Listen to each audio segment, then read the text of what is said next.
Part 12 on the subject of chimps. Probably I shouldn't have mentioned the chimp angel. Gorillas aren't as open-minded as dogs. A lot of them have a thing about chimps. Think they're clowns. But when I look at apes and gorillas, seems to me they have a lot more in common than they admit to. Dogs ain't perfect, but I'll tell you one thing where we rule: tolerance. For us, a dog is a dog is a dog. I see a Great Dane. I say, howdy.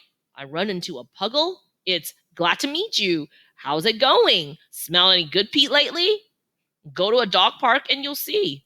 We are equal opportunity playful. You sniff my rear, I sniff yours.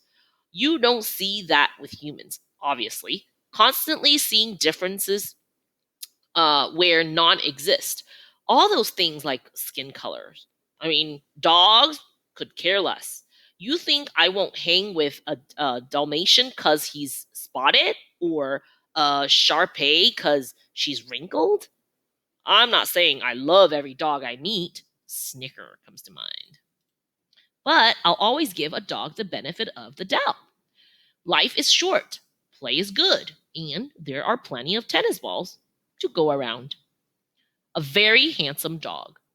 Hi, Aunt Kalani, Ruby calls. Once again, Ruby, says Kalani, I'm not your aunt. I'm a primate, and you, my dear, are not. More's the pity. But if Ivan is my uncle, then you have to be my aunt, Ruby declares. Ahem, says Ivan, pointing to the wall. My painting, Bob. I consider it looks like a dog. Ruby flaps her ears. I can tell she is trying very hard to stay quiet. A very handsome dog, I add. Is it? It is, Ruby exclaimed. It's you, Uncle Bob. Uncle Ivan told me. But who's that? I asked, pointing to another set of mud strokes. I thought you need a companion, says Ivan. I know you must get lonely at home by yourself all day. It's true, but I've never mentioned that to Ivan. Guys like a mind reader. I think Snickers and Bob would make a cute couple, says Ruby. I blink in disbelief. Bite your trunk. Ruby starts to reply, but her voice is drowned out by a sharp clap of thunder. Storm's getting close, said Kiani. Ivan dear, come on. You know you hate the damp. It's true. He carries around old burp lap bags, so he don't have to sit on wet grass. Ivan looks at me sheepishly. She knows me so well. Kudzu, one of the baby gorillas, bound over and leaps onto Ivan's back. Ivan loves all the youngsters, but Kuzu is his favorite. I think she reminds him a little of his twin sister, Tag, who died when she was still a baby. Right, Kuzu commands. Julia appears, her backpack at the ready. Bob, she calls, we need to get going. Ride now, Kuzu repeats, yanking on one of Ivan's ears. Looks like it's time to go, says Ivan. Good to see you, buddy. Stay dry, okay? Will do, big guy. I turned to Kiani, enchanted as always, my dear. A trumpeting noise cuts through the air. Uh-oh, says Ruby. That's Aunt Achillo. Achillo, the oldest of the elephant ants, lumbers over. Come on, Ruby. Weather's getting bad.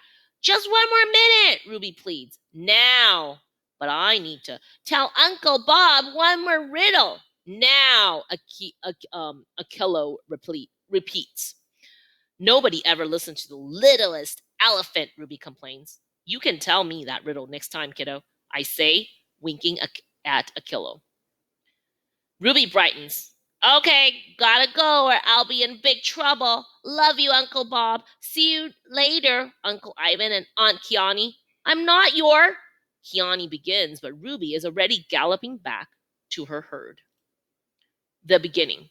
In the distance, thunder growls, long and low and not giving up. Reminds me of my stomach pre-breakfast.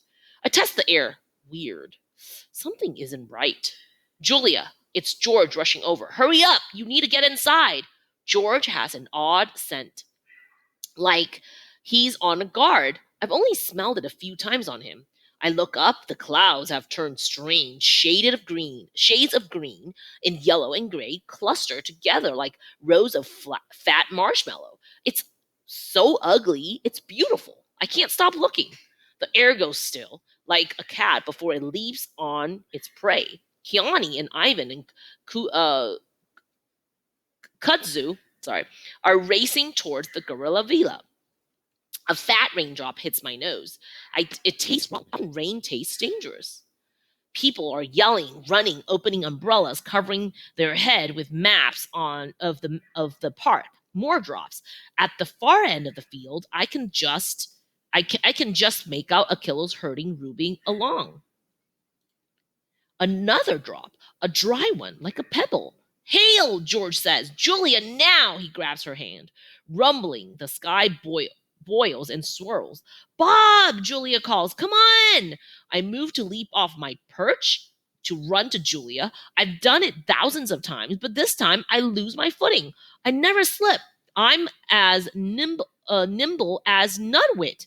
But the rain, the hail, I let out a yelp as I landed on Ivan's side of the wall, splat in the mud. Bob! Julia screams. He'll be okay, George says. I can smell Julia's fear and George's doubt as he drags her away. Torn apart. Noise? It's all noise. Noise that hurts. Noise like a massive truck bearing down on us. The power of its engine, the inescapable wheels, the um, relentless roar. Nothing to see, nothing even to smell. Just the terrible sound of the world disintegrating. No way. I'm flying